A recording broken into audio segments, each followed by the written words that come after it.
Ang dal-dal ko, hiningal tuloy ako. Sipo ako sa aking buhay-buhay, lalo na sa pag-aaral. Wow, huwarang estudyante. Bakit? Ginawa ko naman lahat, diba?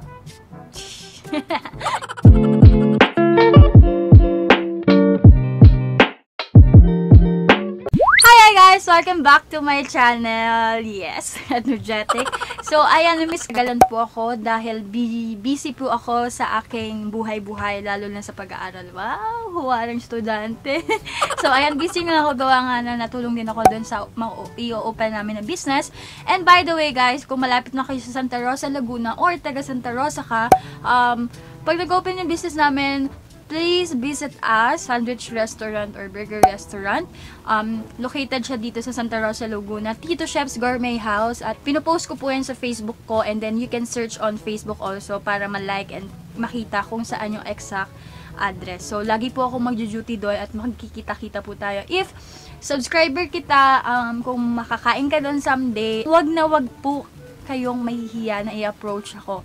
Lagi niyong tandaan na mukha man po akong nangangain ng tao sa personal, hindi po totoo yun. Mukha lang po talagang matatay. For today's agenda talaga, ang pag-uusapan nga natin yung aking contact lens dahil bumili nga po ako ulit ng contact lens ko and then ubos na po yung pera ko sa Alcansya.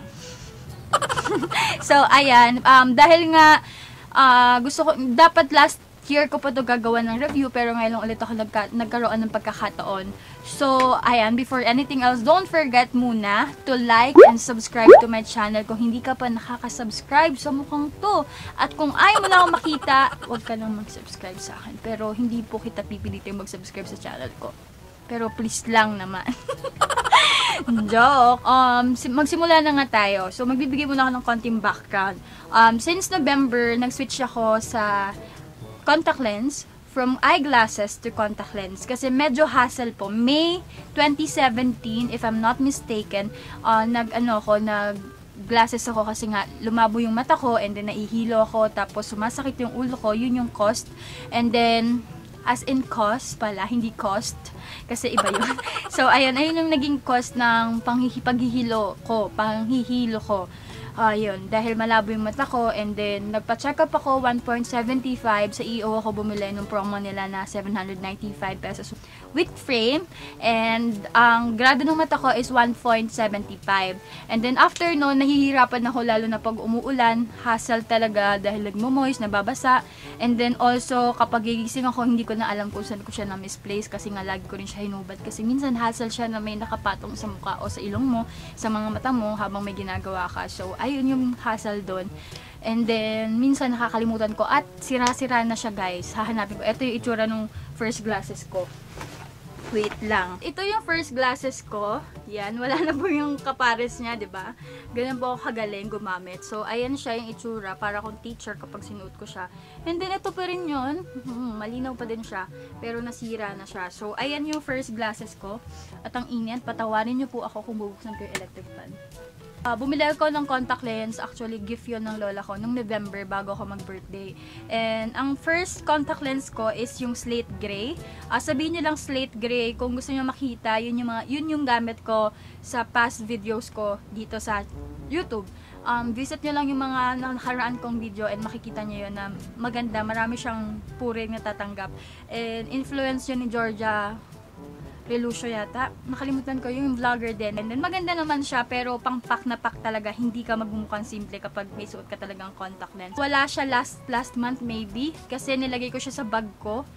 And ayun, nawala siya for short. Kaya napabili ako ngayong month lang na to, nung isang araw lang. At sa EO pa rin ako bumili guys, pero hindi na available yung slate gray. Kaya medyo napamahal ako ng konti. Kasi yung slate gray, 590 pesos if I'm not mistaken. And ito is 650 pesos sa EO, sa Santa Rosa. Ito na yung nasa case na lang siya kasi natapon ko na yung pinakalalagyanan niya.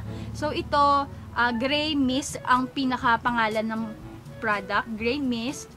And then, 650 pesos nga siya. Good for 1 year na. Marami kayong choices na makikita doon. May 300 pesos. So, magpa-pop up ako ng isang picture dito kasi pinicturean ko iba't ibang klase ng, ng contact lens nila. So, Excuse me po. So, ayun po. Magpa-pop up na lang ako ng picture and then tignan nyo na lang. At hindi nga available yung isa kong gustong kulay ng kaya eto na lang for a change. And then mamaya susuotin ko to, papakita ko kung paano ko siya suotin. Tapos, may kasama na siyang solution na maliit. Pag kayo bibili ng contact lens, lagi may kasama dapat na solution. Free na yan. As in, hindi naman siya free, pero kasama na siya sa package na binili mo. So, ito po siya. Ang pangalan niya is EO Flex Wear Solutions. Disinfects, preserves, lubricates, cleanse, and rinses, removes protein. So, ito po. And then, ito. Yan po yung magkasama. Mayroon na siyang free case. Yan. And then, mas gusto ko to. Compare dito sa, sa may parang may pagka maroon pink. Mas gusto ko to. Hindi ko alam kung bakit. Joke lang. Mas gusto ko to kasi parang mas may moisturize yung mata. Hindi mabilis matuyo. Yun yung feeling ko. Siguro, opinion ko lang yun. And, ayan. 80 pesos lang to. Ganito nakalaki. Anong ml ba to? 360 ml. So, eto namang maliit. Nakasama sa package. 60 ml na to. Okay na din. Para kapag naubos to, refill lang. And then, bago kayo mag-switch sa contact lens, make sure that you are capable and responsible sa paggamit dahil ito po ay masyadong sensitive dahil mata po ang pinag-uusapan natin. Kaya kailangan maging parang hygienic kayo sa sarili nyo. Laging dapat yung mga kuko nyo hindi ganun kakahaba or madumi, diba, kinamot nyo sa leeg nyo, tapos maglalagay kayo ng edi may something na, diba? Dapat maglinis kayo palagi ng kamay. And guys, take note, hindi po magandang way yung pag-a-apply ng contact lens tapos maglalagay ka ng alcohol tapos tsaka ka maglalagay. Hindi po pwede yon. Dapat water lang or magugas ka ng sabon tapos magugas ka maigi gamit ng tubig and then okay na yon. Huwag kayo gumamit ng kahit na sanitizer and then diretso kagad sa pag-a-apply. Hindi po yun safe. So, ayan. Kung bibili ka ng contact lens sa EO, kailangan may 8 hours of sleep ka kasi hindi madedetect ng maayos grado ng mata mo. Di sayang yung pera mo kung maling grado din yung nakuha mo. Kaya make sure tulog ka ng 6 to 8 hours. Importante yan kasi para hindi nakakadagdag sa pagka-stress. Gawa may nahihilo ka sa antok tas malabo pa yung mata mo, di hindi mo na alam kung saan ka lulugar, diba? So, ganun po yun. Alam mo naman yung grado mo, hindi mo na kailangan magpa-check up. Just sabihin mo lang bibili ka, ganito yung grado, ganito yung presyo. So, ayun. And then, ano pa ba? Ayun nga, matagal akong nawalan ng contact lens. Akala ko lumabo lalo yung mata ko. Pero, nagpapasalamat ako dahil hindi po siya lumabo ulit. Pero, nagpa-check up ako para sigurado na. Kasi nga, pakiramdam ko lumabo lalo yung mata ko. Kasi nga, ilang buwan ako walang contact lens or salamin. Ang dal-dal ko. Hiningal tuloy ako. So, ayun, nagpa-check up ako, tapos nakita pa rin na 1.75 pa din yung grado ko. Hindi po siya tumaas.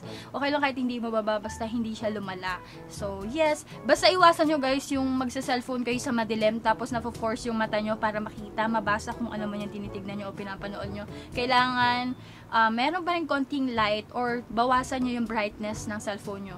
So, ayun po. Make sure din, guys, na lagi kayong maglilinis ng solution case or contact lens case. Kapag ginamit nyo siya, alisin nyo na yung solution na nandito and then palitan nyo na. So, ang ginagawa ko, pag i-apply ko siya, meron na dito, tapos tatapon ko, tapos lalagyan ko ulit, tsaka ko siya ilalagay sa mata ko. At bago ko siya ilagay sa mata ko, magpapatak muna ako ng 3 hanggang 5 patak, hanggang sa mawala yung kate o hapde. So, kung may mga makalimutan akong information about sa contact lens, kung mas may alam ka sa akin, don't hesitate na i-comment sa comment section para, 'di ba, maging aware din lahat tayo. So, kung may nakalimutan naman akong sabihin or kung may mga bagay na gusto ko pang malaman, mag-hesitate na mag-comment at magtanong at tatry kong sagutin lahat ng mga tanong nyo. So, yan, i-apply na natin guys yung aking contact lens. So, magpatak muna tayo. At malinis yung mga kamay ko, don't worry kasi galing ako school tapos ayan, kumain ako. Tapos naka-uniform pa nga ako, diretso na ako dito. Kasi nga naghahabol tayo dahil ang tagal kung walang video. So, 1, 2, 3. Ayan, medyo makati siya dahil nga maalikabok.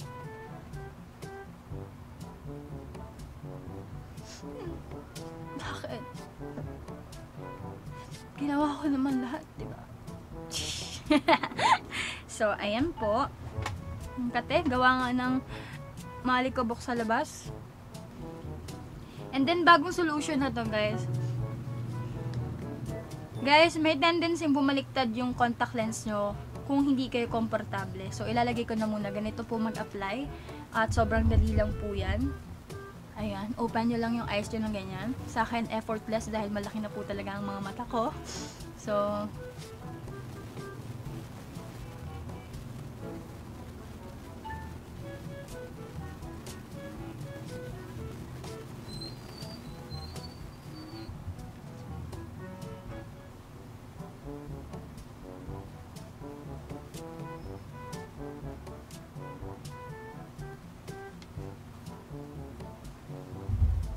ganun lang kadaling mag-apply ng contact lens. And ginagamit ko to ginagamit ko to guys for school. Kasi nga, mahirap kapag nag-aaral ka tapos medyo malabo yung mata mo. So, ayan. And then, ano bang pakiramdam kapag nagsuot ka ng contact lens? Sa una, mahapdi siya kung hindi ka naglinis maayos ng mata mo, kaya wag mo siyang madaliin. And then, make sure na yung paglalagay mo is tama. Kung komportable ka na sa ganyang contact lens, make sure na ilagay mo siya sa right or left, kaya may L tsaka R dito para palatandaan mo. So, wala namang kaso kung magkabaliktad, pero mas ma-advise ko na tandaan mo na din kung saan ka komportable para hindi ka na para di ka na mahirapan.